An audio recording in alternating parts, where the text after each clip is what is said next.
Jangan lupa like, comment, and subscribe channel YouTube TVRI Bengkulu dan nyalakan lonceng notifikasinya.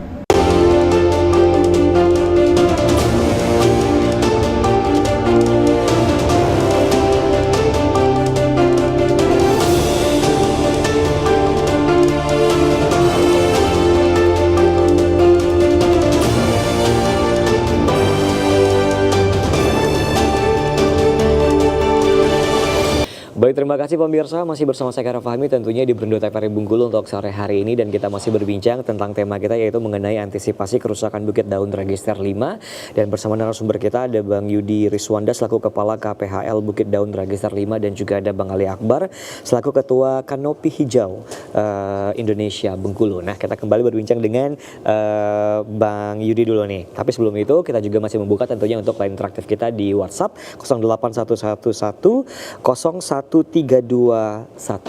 tentunya. Kami silakan untuk bisa berbincang dan juga bertanya kepada kami di line WhatsApp kita nantinya. Nah, kembali kita ke Bang Yudi nih. Nah, kalau judul kita mengenai antisipasi kerusakan bukit daun nih, sudah rusak belumkah untuk Oke, ada telepon, kita coba angkat terlebih dahulu. Halo, selamat sore, Berendo TVRI Bengkulu. Selamat sore. Ya, baik. Dengan siapa di mana? Dengan Bang Andre. Bang Andre di mana, Bang Andre? Padang Dedo. Padang Dedo. Baik, boleh silakan dengan pertanyaannya. Tema kita hari ini tentang antisipasi kerusakan bukit daun Register 5, Bang. Silakan, Pak. Selamat sore Pak Yudi, selamat sore Bung Ali Akbar. Selamat sore Pak Andre. Sedikit aja, saya minta komentar kepada Pak Yudi dan Pak Ali Akbar, khususnya terkait program yang akan dijalankan oleh pemerintah mengenai kebun sawit. Itu kan ada tuh rencana atau wacana pemerintah agar masyarakat mengganti kebun dengan kebun sawit. Kalau saya lihat kan bukit daun Register 5 masih bagus dari kerusakan. Itu kalau seandainya itu diganti dengan sawit, itu gimana pendapat dari Pak Yudi dan Pak Ali Akbar?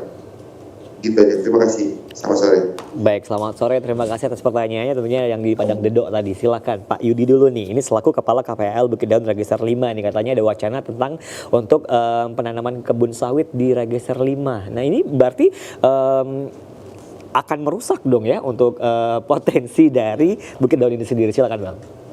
Sampai saat ini kan aturan kita di kehutanan itu masih tetap melarang tanaman sawit di dalam kawasan hutan. Oke.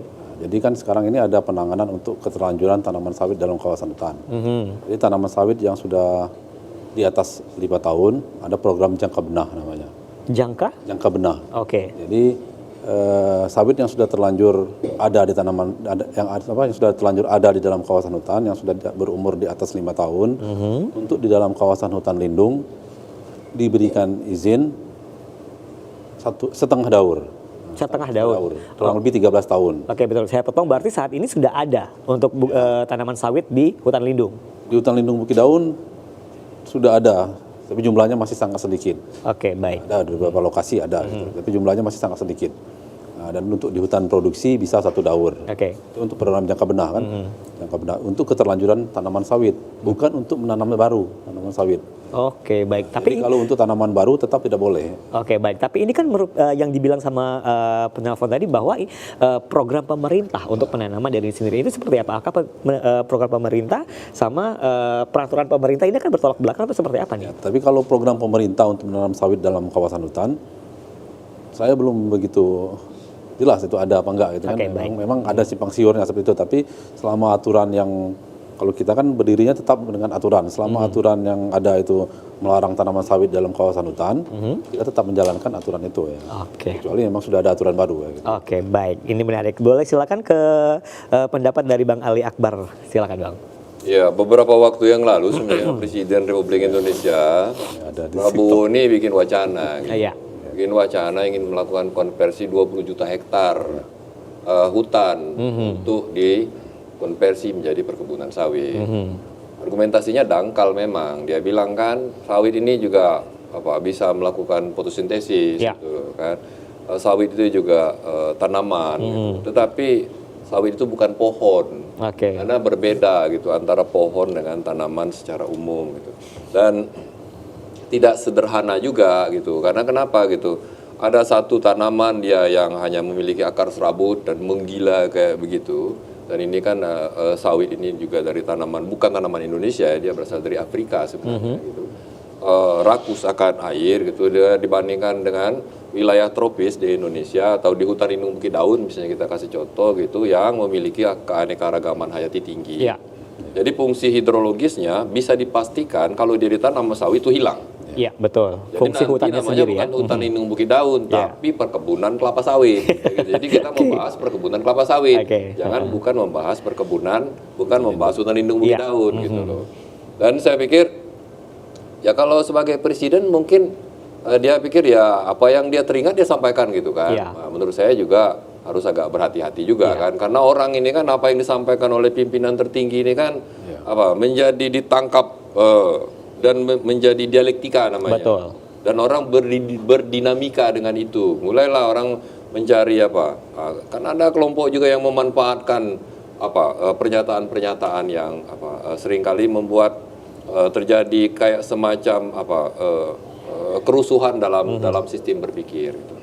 Jadi itu saya pikir wacana itu dimunculkan oleh presiden gitu untuk 20 juta hektar, tetapi akan sangat sulit sebenarnya dioperasionalkan dengan catatan kayak gitu kelompok-kelompok forester ini memang dia punya satu tekad untuk menyelamatkan kawasan hutan yang ada di Indonesia.